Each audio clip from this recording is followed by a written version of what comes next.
Hello students, जो topic आज हम दीक्षालय इंस्टीट्यूट में शुरू कर रहे हैं वो है हमारा reproduction in flowering plant.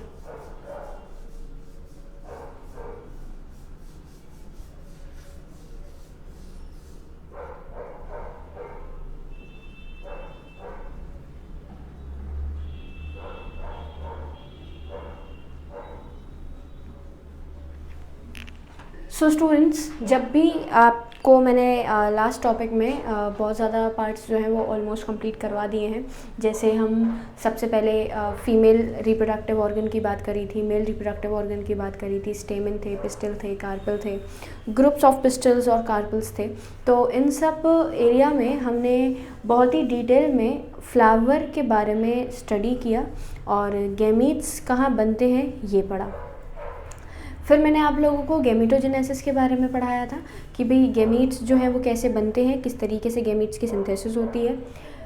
Micro gamete पढ़े थे और हमने मेगा गैमीट्स पढ़े थे, मतलब माइक्रोस्पोरोजेनेसिस और मेगा स्पोरोजेनेसिस। मेल स्ट्रक्चर का या फिर मेल ऑर्गन का जो सिंथेसिस था, जो फॉर्मेशन था, वो हमारा कहलाता था मेल सिंपल माइक्रोस्पोरोजेनेसिस, और जिसमें हम फीमेल की बात कर रहे थे वो बना रहा था हमारा मेगास्पोरोजेनेसिस। नाउ अब बेसिकली जब भी आप किसी भी पर्टिकुलर स्ट्रक्चर की बात कर रहे हैं, जैसे मैं पॉलन ग्रेन से पॉलिनेशन की बात की थी, तो जो पॉलिनेशन वाला पार्ट था, ये पूरा का पूरा पॉलिनेशन जो परफॉर्म करवाया जा रहा है ये कुछ एजेंट्स की वजह से करवाया जाता था। क्लियर? अब उस पॉलिनेशन के बाद जो नेक्स्ट टॉपिक हमें समझना है वो है हमारा pollen pistil interaction।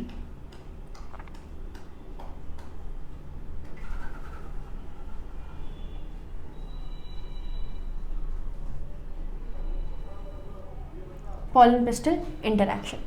अब ये जो pollen pistil interaction है इसका क्या मतलब है? हमने सबसे पहले pollination की बात करी। pollination में transferring of the pollen grain from anther to the stigma, transferring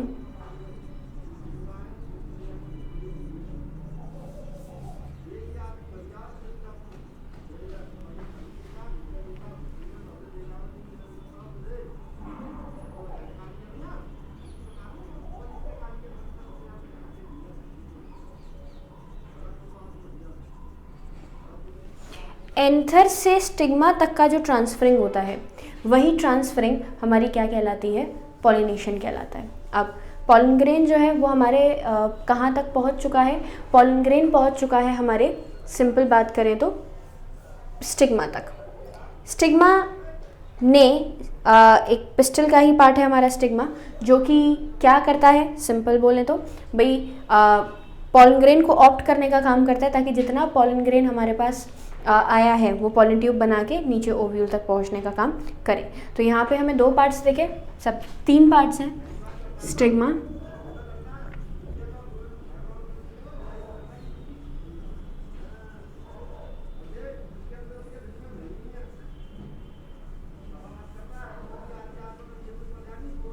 ovary. जब भी आप पॉलन ग्रेन के स्टिग्मा तक पहुंचने की बात करते हैं, अब ये पॉलन ग्रेन पॉलन ट्यूब बना के हमारे कहाँ तक पहुंचेगा? ओव्यूल तक पहुंचने का काम करेगा। सबसे इम्पॉर्टेंट पार्ट क्या है पॉलन ट्यूब का?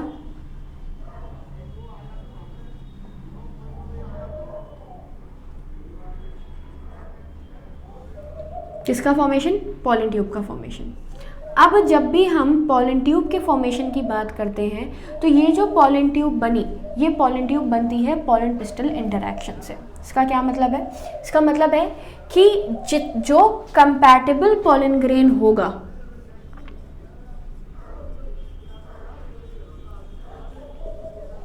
पॉलन ट्यूब का फॉर्मेशन किस पर डिपेंड करता है? कंपैटिबिलिटी पे।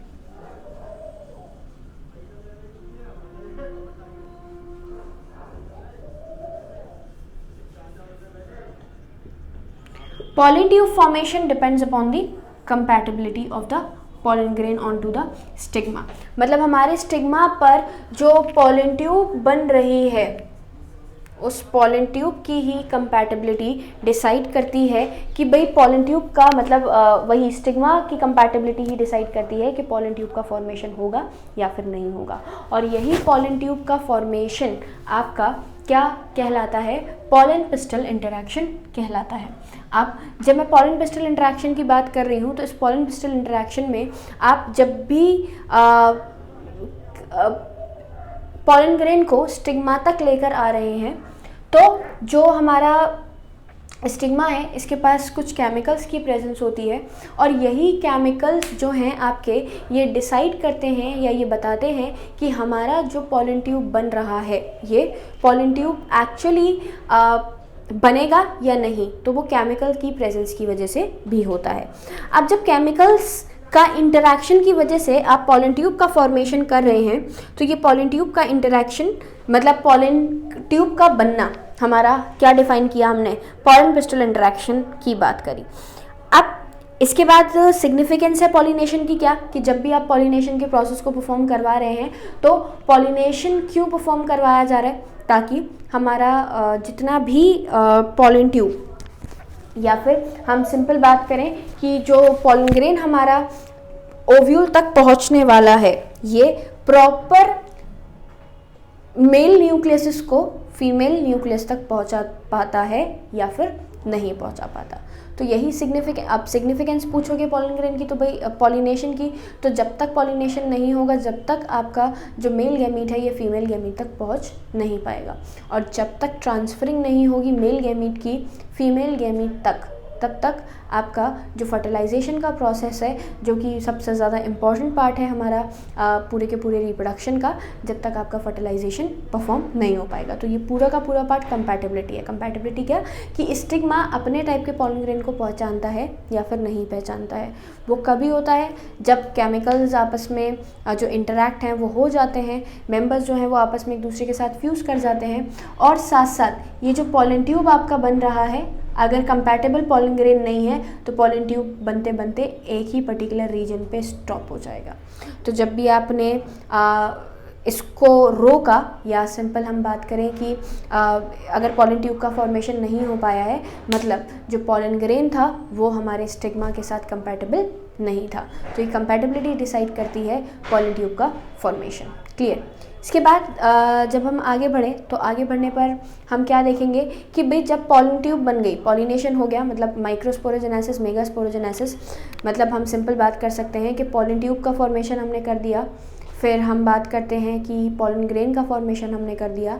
अब ये जो पॉलन ट्यूब और पॉलन ग्रेन बन चुके हैं ये आपके मतलब आपस में एक दूसरे के साथ कांटेक्ट में आ गए हैं, तो अब तीसरा स्टेप होता है हमारा इनको पहुंचाना। सबसे पहले ऑर्गन को डेवलप करवाया, ऑर्गन को डेवलप करने के बाद गैमीट का फॉर्मेशन किया, गैमीट का फॉर्मेशन करने के बाद हमने गैमीट का ट्रांसफ़र किया जैसे पॉलिनेशन के प्रोसेस में हम कर रहे हैं। जो लास्ट पार्ट हमारा बचता है मतलब जो नेक्स्ट पार्ट है हमारा वो है फर्टिलाइजेशन। फर्टिलाइजेशन क्या है कि जो पॉलन ग्रेन बन चुके हैं उन्हीं मतलब जो पॉलन ग्रेन हमारे स्टिग्मा तक या फिर ओवरी तक पहुंच चुके हैं उनको अब मेल और फीमेल गैमीट को आपस में एक दूसरे के साथ फ्यूज़ करवाना। यही प्रोसेस हमारा एक क्रूशियल स्टेप होता है सेक्सुअल रिप्रोडक्शन का जिसको हम कहते हैं फर्टिलाइजेशन। फर्टिलाइजेशन वो फिनोमेना है, वो प्रोसेस है जिस प्रोसेस के थ्रू, जिस फिनोमेना के थ्रू आपका जो हम क्या बोलें जो हमारा मेल गैमीट है वो फीमेल गैमीट के साथ फ्यूज़ करने का काम करता है। तो देखते हैं।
फर्टिलाइजेशन। देखिए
कंपैटिबल पॉलन ग्रेन,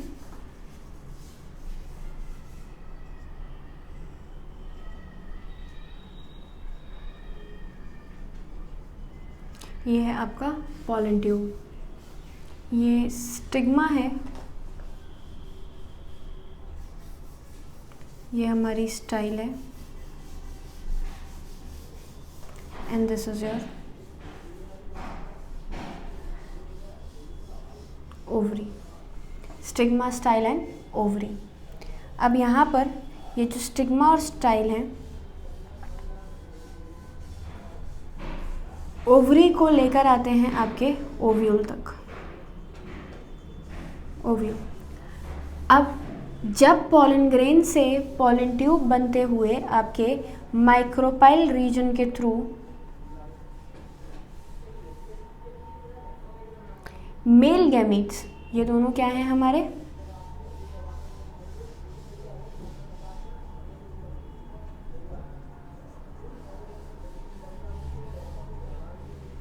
दो मेल गैमीट क्या करते हैं आपके पॉलन ट्यूब से होते हुए माइक्रोपाइल रीजन तक एंट्री करने का काम करते हैं।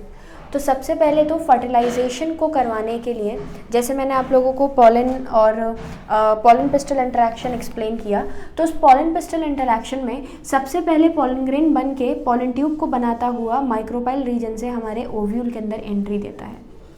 अब देखें, जब पॉलन ट्यूब बन के ओव्यूल में एंट्री ले रही है तो उसके कुछ रीजन्स हैं।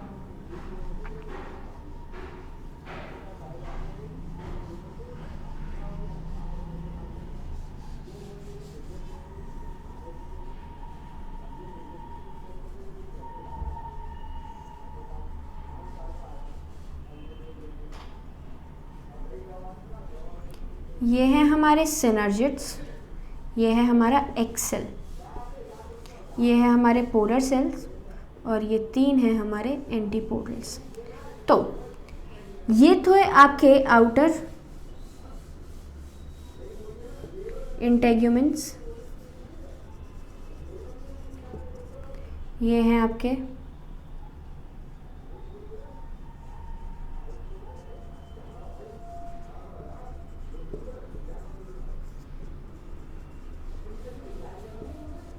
Inner integuments. ऊपर का एंड हमारा चलेजल एंड था,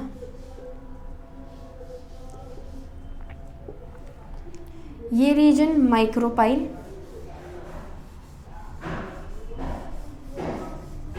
ये रीजन है हमारा funicle, and this is your okay, ये जो वाला पार्ट है जो मैंने zigzag पोर्शन मार्क किया है, this is your filiform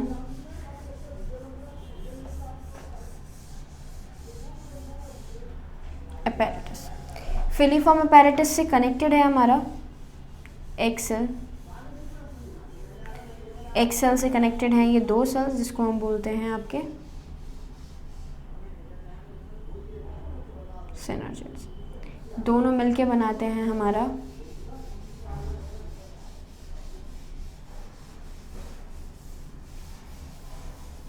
egg apparatus. Egg apparatus के बाद ये रीजन हमारा न्यूसेलस था जो कि नरिशमेंट प्रोवाइड करता है, और अगेन ये एक बहुत ही इम्पॉर्टेंट डिप्लॉयड या फिर हम सिंपल कह सकते हैं दो न्यूक्लियस वाला polar cell which is having the polar nuclei. Clear. अब ये पूरा का पूरा हमारा ओव्यूल है। जब इस ओव्यूल में पॉलन ट्यूब एंटर करती है तो भाई यहाँ से एंटर क्यों नहीं करी पॉलन ट्यूब, यहाँ से एंटर क्यों नहीं करी, यहाँ से इसी रीजन पे आके क्यों एंटर करी, क्योंकि माइक्रोपाइल वो रीजन है जहाँ पर वेयर दी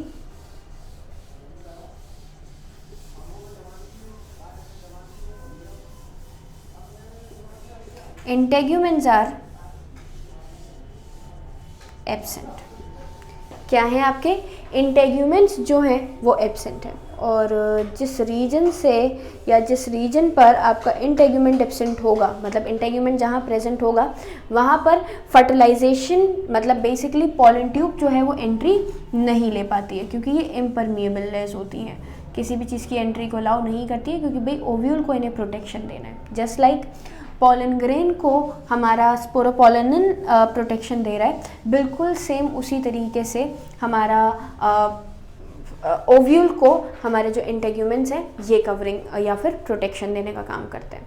तो इनसे तो एंट्री देना मुश्किल है, इनसे आप एंट्री नहीं दे सकते, लेकिन जब भी आप बात करते हैं हमारे किसकी, जब भी आप बात करते हैं हमारे वो रीजन की जहाँ पर इंटेग्यूमेंट प्रेजेंट नहीं है, जिसको आप माइक्रोपाइल कहते हो, उसी माइक्रोपाइलर रीजन से हमारे जो मेल न्यूक्लियसेस हैं वो एंटर करने का काम करते हैं। क्लियर।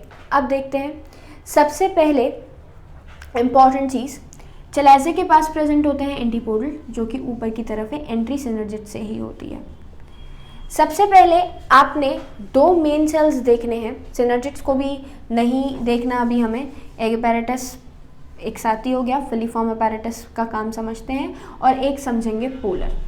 एग सेल और पोलर सेल ये दोनों सेल्स हमारे ऐसे सेल्स हैं जो कि क्या करते हैं, सिंपल अगर हम बात करें तो पोलर सेल और एग सेल आपस में कंबाइन करके फर्टिलाइजेशन के प्रोसेस को परफॉर्म करवाते हैं। भाई मेल न्यूक्लियस में हमने पढ़ा था कि जो एक सिंगल वेजिटेटिव सेल है it is responsible for forming the pollen tube, और दूसरा हम बात करें आपकी किसकी, हमारे जनरेटिव सेल की, तो जनरेटिव सेल डिवाइड करके दो हैप्लॉइड सेल्स बना देता है जो कि इन फ्यूचर हमारे फीमेल के साथ आके फ्यूज़ करने वाले हैं। तो यहाँ जो फीमेल के साथ आके फ्यूजन होगा वो फ्यूजन किस किस का होगा, भाई यहाँ पे हमने टोटल जो सेल की स्टेजेस पढ़ी, या फिर मैं ओव्यूल के सेल की स्टेज बताऊं तो ओव्यूल की जो सेल की स्टेज है वो कितनी है हमारी, 7 सेल एंड 8 न्यूक्लियट। देख लेते हैं एक बार।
7 सेल्ड 8 न्यूक्लियट कंडीशन, न्यूक्लियस देखेंगे 1 2 3 4 5 6 7 8।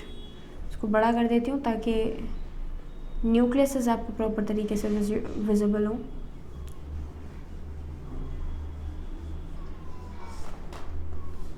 And 1 2 3 4 5 6 7 cells. अब माइक्रोपाइल रीजन के थ्रू आपके जो मेल ये पॉलन ट्यूब एंटर करी, ये क्या है आपकी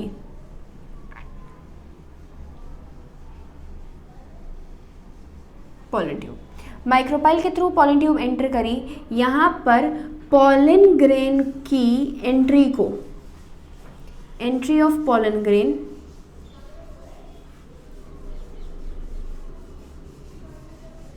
is guided by the filiform apparatus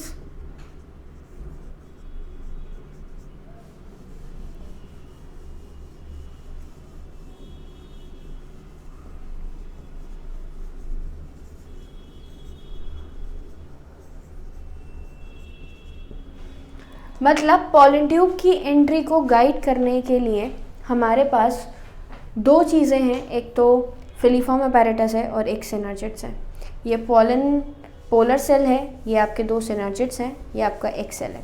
कई बार बता चुकी हूँ, ये चलाजा के पास है तो ये हमारे एंटीपोलस हैं। अब यहाँ पे मैंने आपको सबसे पहले दो चीज़ों का काम बताया। पहले तो बताया फिलीफॉर्म अपैरेटस का, जो मैं बार बार लेबल कर रही थी, मैं बार बार मार्क कर रही थी।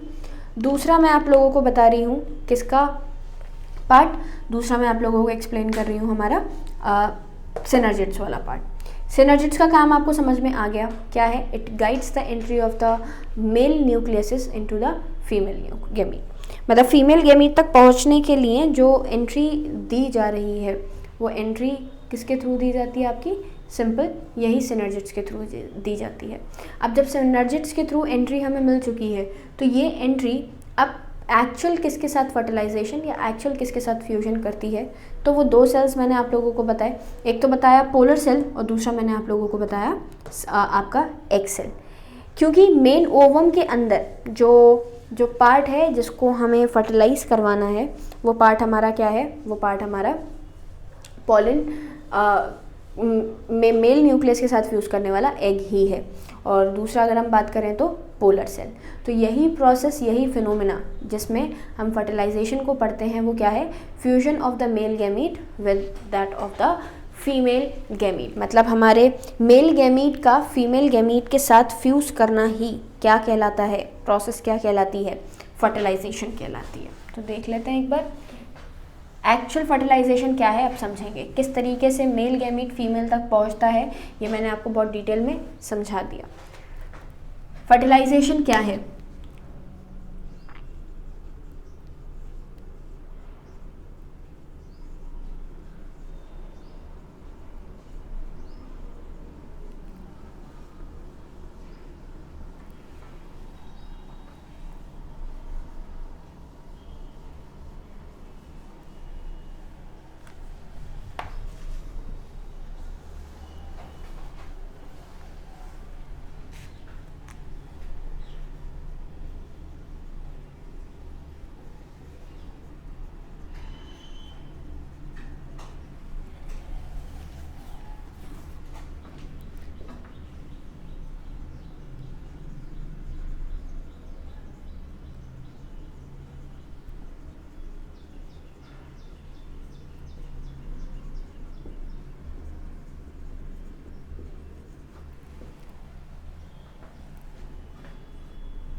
फ्यूजन पॉलन न्यूक्लियस का ओव्यूल के न्यूक्लियस के साथ, दैट इज मेल न्यूक्लियस का फीमेल न्यूक्लियस के साथ क्या बनाने के लिए?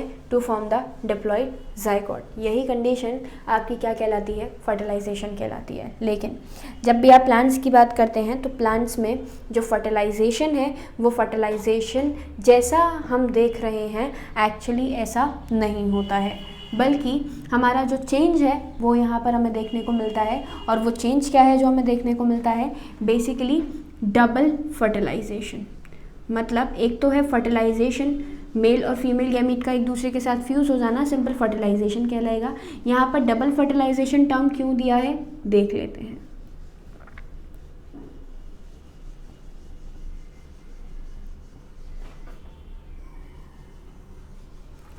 डबल फर्टिलाइजेशन का मतलब है आपका फर्टिलाइजेशन 2 बार होना, मतलब मेल और फीमेल गैमीट का 2 बार फ्यूज़ करना। अब यहाँ पॉलन ट्यूब में आपका क्या प्रेजेंट था? जनरेटिव सेल जिसके पास 2 न्यूक्लियसेस थे, और अगर एक भी था तो वो आगे फर्दर जब पॉलन ट्यूब में एंटर करता था तो वो कितने में कन्वर्ट हो जाता था? 2 में, जो कि कैसे सेल्स थे?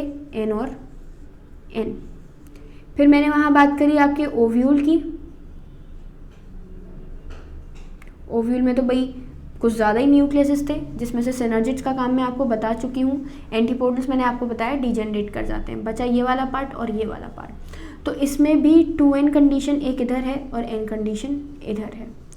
तो बेसिकली मेल के 2 गैमीट मेल के 2 न्यूक्लियसेस फीमेल के 2 न्यूक्लियसेस के साथ फ्यूज़ करेंगे, और यही मेल के 2 न्यूक्लियस जो कि फीमेल के 2 न्यूक्लियस के साथ फ्यूज़ करते हैं, यही प्रोसेस हमारा क्या कहलाता है? फर्टिलाइजेशन कहलाता है। तो देखें क्या है फर्टिलाइजेशन। बेसिकली सबसे पहले फर्स्ट मेल गैमीट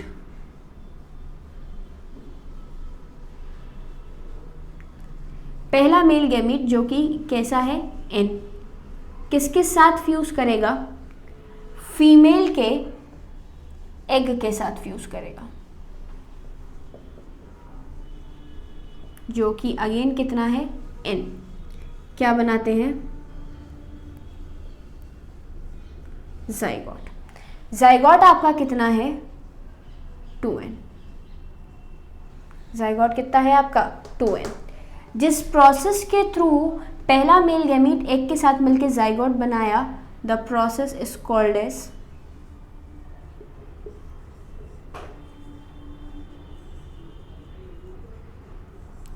सिंगेमी। क्या कहलाती है? सिंगेमी। बहुत इंपॉर्टेंट है। अब बचा दूसरा मेल न्यूक्लियस।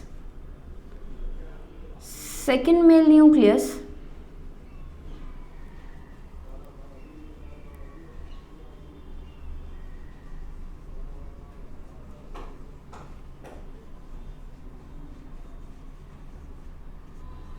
किसके साथ कंबाइन करेगा? दूसरे पोलर एन न्यूक्लियाई के साथ, पोलर सेल।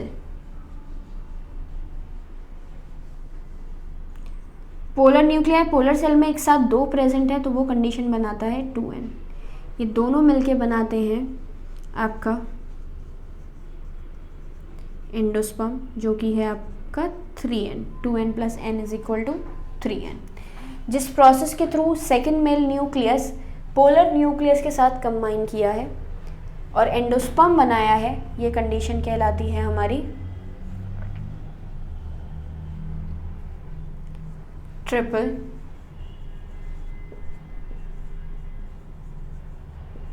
फ्यूजन। क्या बनाता है हमारा? Triple fusion.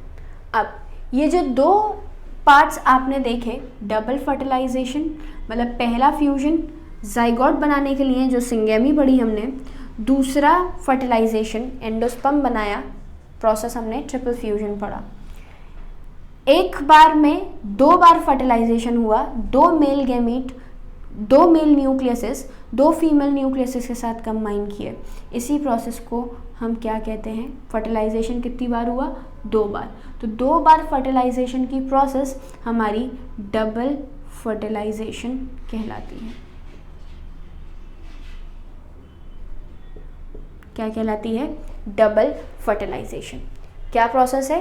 The first male nucleus combine with the egg cell to form the zygote and the second male nucleus combine with the polar nuclear to form the endosperm. The fusion has been takes place twice. जो fusion है male का female के साथ ये 2 बार हुआ है, and this is why the phenomena is called as double fertilization. इसी वजह से इस फिनोमेना को हम क्या कहते हैं, डबल फर्टिलाइजेशन कहते हैं। पहला प्रोसेस बनाया सिंगेमी के थ्रू जाइगोट, और दूसरा बनाया ट्रिपल फ्यूजन के साथ हमने एंडोस्पर्म। अब इम्पॉर्टेंट थिंग इज़ कि ये जो जाइगोट है ये जाइगोट बना लेगा इन फ्यूचर एम्ब्रियो, जो कि मेन फ्रूट का फॉर्मेशन कर देगा, क्योंकि आपका फ्लावरिंग प्लांट में फ्रूटिंग जो ही है हमारी सबसे इम्पॉर्टेंट पार्ट है। तो एम्ब्रियो ने बनाकर आपका मतलब फॉर्मेशन देने के बाद जाइगोट ने डेवलपमेंट करने के बाद किसका फॉर्मेशन कर दिया, एम्ब्रियो का फॉर्मेशन कर दिया। क्वेश्चन ये है कि एम्ब्रियो का तो फॉर्मेशन समझ में आता है, लेकिन जब भी आप एंडोस्पर्म की बात करते हैं तो why you have made the endosperm here, मतलब डबल फर्टिलाइजेशन में हमने एंडोस्पर्म बनाने की वजह से ही क्या किया है, डबल फर्टिलाइजेशन के प्रोसेस को परफॉर्म करवाया है। क्वेश्चन ये पूछा जा रहा है कि जो एंडोस्पर्म आपका बना है ये एंडोस्पर्म क्यों बना है और इसका काम क्या है और ये फ्यूचर में जाके क्या बनाएगा। तो इसका जवाब क्या है, इसका जवाब एक क्वेश्चन से और पूछा जाता है। मैं दूसरा क्वेश्चन आपको और बता देती हूँ, फिर एक्सप्लेन करूँगी। पहला क्वेश्चन मैंने बोला कि एंडोस्पर्म का काम क्या है, क्यों बनाया गया है, क्या करता है। और दूसरा क्वेश्चन ये है कि after fertilization zygote goes into the dormant situation, एक कुछ पर्टिकुलर टाइम के लिए एक डोरमेंट कंडीशन में चला जाता है, और यही जो डोरमेंट कंडीशन में जा रहा है, तो ये डोरमेंट कंडीशन में क्यों जाता है ये क्वेश्चन पूछा जाता है कि भाई why zygote undergoes in the dormancy, मतलब जो जाइगोट है वो डोरमेंसी में क्यों चला गया आफ्टर फर्टिलाइजेशन। तो उसका जवाब क्या है, उसका जवाब है कि जाइगोट फर्टिलाइजेशन के बाद कुछ टाइम के लिए डोरमेंसी में इसलिए गया ताकि वो एंडोस्पर्म का फॉर्मेशन कर पाए। किसका फॉर्मेशन कर पाए, एंडोस्पर्म का फॉर्मेशन कर पाए। और एंडोस्पर्म क्या काम करती है, तो एंडोस्पर्म मतलब डोरमेंसी में क्यों गया, ताकि एंडोस्पर्म बने। तो एंडोस्पर्म पहले बनाना ज़रूरी क्यों थी, आपने जाइगोट का डेवलपमेंट पहले क्यों नहीं करवाया। तो इसका जवाब ये है कि जब भी आप फर्टिलाइजेशन को कराते हैं तो जाइगोट बनता है, उस जाइगोट को डेवलप करवा के हमें एम्ब्रियो बनाना होता है। तो जाइगोट को डेवलप करवा के जो एम्ब्रियो बनेगा वो एम्ब्रियो हमारा सिंपल हम क्या कहते हैं, फ्रूट बनाने का काम करेगा। तो उस एम्ब्रियो को डेवलप करने के लिए नरिशमेंट की, न्यूट्रिशन की ज़रूरत होती है, और वही नरिशमेंट और न्यूट्रिशन हमें किसकी फॉर्म में दिया जाता है, एंडोस्पर्म की फॉर्म में दिया जाता है। तो जब भी आपसे बात की जाती है कि भाई how does the nutrition is taken up by the plant cell या प्लांट के थ्रू हम मतलब बेसिकली जाइगोट को डेवलप करवाने के लिए न्यूट्रिशन कैसे देते हैं, तो उसका जवाब हम क्या देते हैं, उसका जवाब हम देते हैं with the help of endosperm. तो एंडोस्पर्म बनाई गई है किसकी वजह से, एंडोस्पर्म बनाई गई है ताकि हमारा न्यूट्रिशन जो है वो प्रॉपर तरीके से कहाँ तक पहुँच मतलब डेवलपिंग जाइगोट को मिल जाए। तो ये जो डेवलपिंग जाइगोट को हम न्यूट्रिशन दिलवा रहे हैं, यही प्रोसेस आपका एंडोस्पर्म को बनाने के लिए रिस्पॉन्सिबल होता है। क्लियर, मतलब अब जब भी आप जितना भी क्या देखते हैं, फर्टिलाइजेशन के प्रोसेस को देखेंगे, तो फर्टिलाइजेशन में दोनों पार्ट जो हैं वो कंप्लीट हो चुके हैं। सबसे पहले मेल न्यूक्लियस का एग के साथ कंबाइन करके जाइगोट बनाना सिंगेमी ही कहलाती है। कभी कभी सिंगेमी को भी डिफाइन करवा दिया जाता है, तो हम सिंगेमी क्या बोलते हैं, syngamy is the fusion of the male and the female gametophyte. तो जो फ्यूजन हो रहा है आपका मेल और फीमेल गैमेटोफाइट का, वही सिंगेमी कहलाता है। और क्योंकि यहाँ पर हमें हेप्लॉइडी भी देखनी है, तो पहला मेल न्यूक्लियस एन था, दूसरा मेल न्यूक्लियस फीमेल न्यूक्लियस भी एन था। इसकी वजह से जो जाइगोट बना उसकी प्लॉइडी में कोई टिपिकलिटी नहीं है, 2n सिंपल जाइगोट बना, डेवलप करके एम्ब्रियो बनाएगा। प्रोसेस सिंपल सिंगेमी ही कहलाती है। लेकिन जब आप सेकंड मेल न्यूक्लियस की बात कर रहे हैं, तो सेकंड मेल न्यूक्लियस अगेन फिर से n ही है, क्योंकि जनरेटिव सेल था यहाँ पे।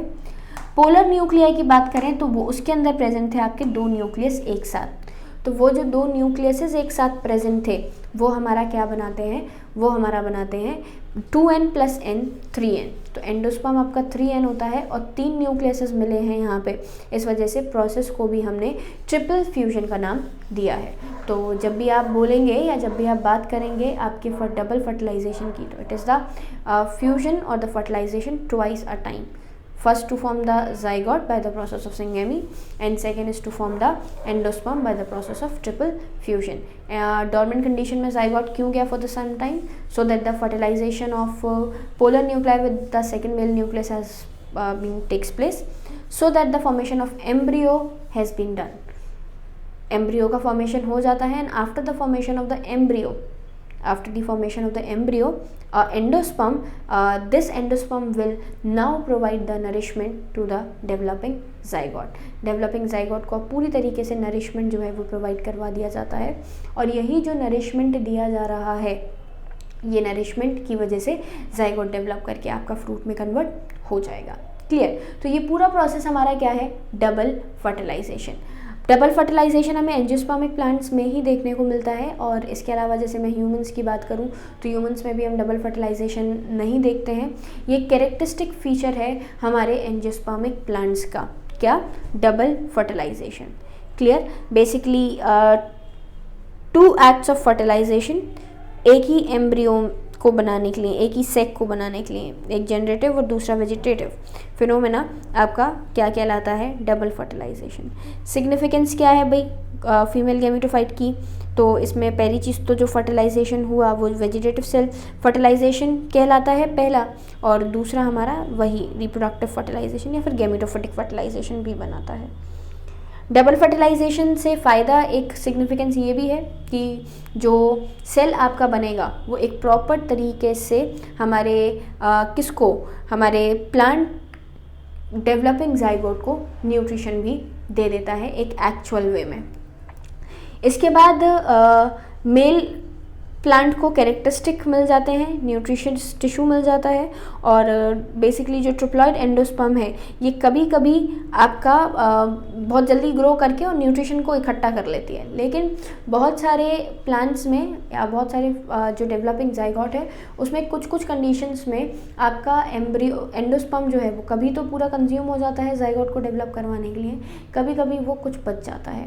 तो अगर बच गया है तो वो एंडोस्पर्मिक सीड्स कहलाते हैं, और अगर नहीं बचा है तो वो नॉन एंडोस्पर्मिक सीड्स कहलाते हैं। तो प्रेजेंस ऑफ एंडोस्पर्म ही, ये हमने रिप्रोडक्शन इन ऑर्गेनिजम्स में और मॉर्फोलॉजी में भी पढ़ा था, what are the endospermic plants and non endospermic plant. तो ये आपके क्या होते हैं? ये वही पार्ट्स होते हैं जो कि सिंपल क्या करते हैं, जिसमें एंडोस्पर्म की प्रेजेंस होती है या फिर नहीं होती है।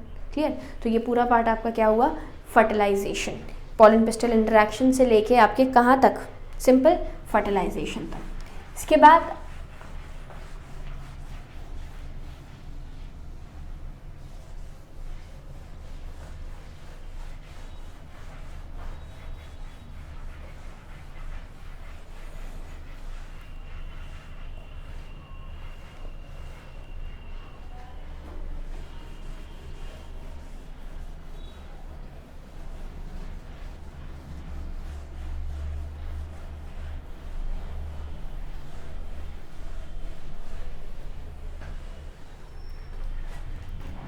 नेक्स्ट हमने फर्टिलाइजेशन कंप्लीट कर लिया। फर्टिलाइजेशन के बाद होता है हमारा पोस्ट फर्टिलाइजेशन चेंजेस। 3 पार्ट्स होते हैं, एक तो प्री फर्टिलाइजेशन इवेंट्स जो हम पढ़ चुके हैं माइक्रोस्पोरो मेगास्पोरोजेनेसिस की फॉर्म में, दूसरा हमारा फर्टिलाइजेशन है जो कि हम पढ़ चुके, और थर्ड है हमारा पोस्ट फर्टिलाइजेशन चेंजेस। तो नेक्स्ट क्लास में हम पोस्ट फर्टिलाइजेशन चेंजेस के बारे में पढ़ेंगे।